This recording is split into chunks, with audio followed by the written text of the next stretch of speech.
माननीय कमलनाथ जी ने 2023 के विधानसभा चुनाव के लिए जो वचन पत्र जारी किया है, यह वचन पत्र गरीब मजदूर और कर्मचारियों की किस्मत बदलने वाला वचन पत्र है। इसमें पिछले 15 साल से मध्य प्रदेश में क्लास 4 की भर्तियां नहीं हुई थी।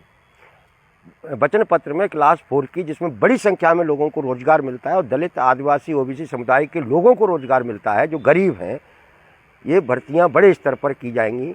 पंचायतों में 1 लाख भर्तियां पंचायतों के द्वारा की जाएंगी और इस वचन पत्र में सफाई कर्मियों की बड़े स्तर पर भर्ती का प्रावधान है। शहरों में तो सफाई का अभियान चलता है, लेकिन गांव में सफाई करने वाले लोग नहीं हैं। कमलनाथ जी ने अपने वचन पत्र में पंचायतों में सफाई कर्मचारी भर्ती करने का वचन दिया है, जो एकदम हर गांव में 10 से 15 लोगों को सरकारी नौकरी देगा। इसी तरीके से जो सरकारी नौकरियों में आउटसोर्स, अस्थायी ठेका कल्चर पैदा हुआ है, उसको ख़त्म कर उनके नियमितीकरण की बात कही गई है।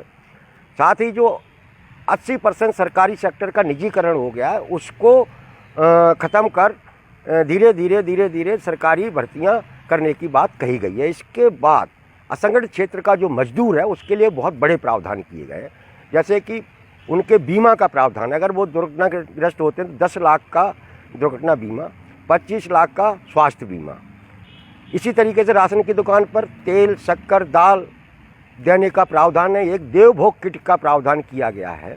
इसी तरीके से जो हमाल पल्लेदार हैं, जिनका रजिस्ट्रेशन नहीं हुआ पिछले 15 साल में, रजिस्ट्रेशन की प्रक्रिया शुरू करने की बात इस वचन पत्र में है।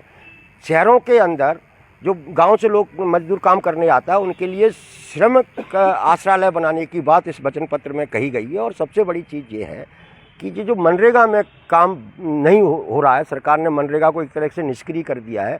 मनरेगा में बड़ी संख्या में काम देने की बात इस वचन पत्र में कही गई है और मनरेगा की तर्ज पर ही शहरी रोजगार गारंटी योजना का वचन माननीय कमलनाथ जी ने दिया है, जिससे शहरों के अंदर जो लोगों को काम नहीं मिल पाता है, कम से कम शहरी रोजगार गारंटी योजना के तहत 100 दिन, 150 दिन का काम शहर के हर गरीब मजदूर को मिलेगा। इस तरीके से कह सकते हैं कि कमलनाथ जी का जो वचन पत्र है, वह वचन पत्र गरीब, दलित, आदिवासी, ओबीसी की तकदीर बदलने वाला वचन पत्र है। और इसी वचन पत्र के कारण पूरे मध्य प्रदेश में एक तरफा वातावरण है और इस वचन पत्र सबसे ज़्यादा चर्चा का केंद्र बना हुआ है।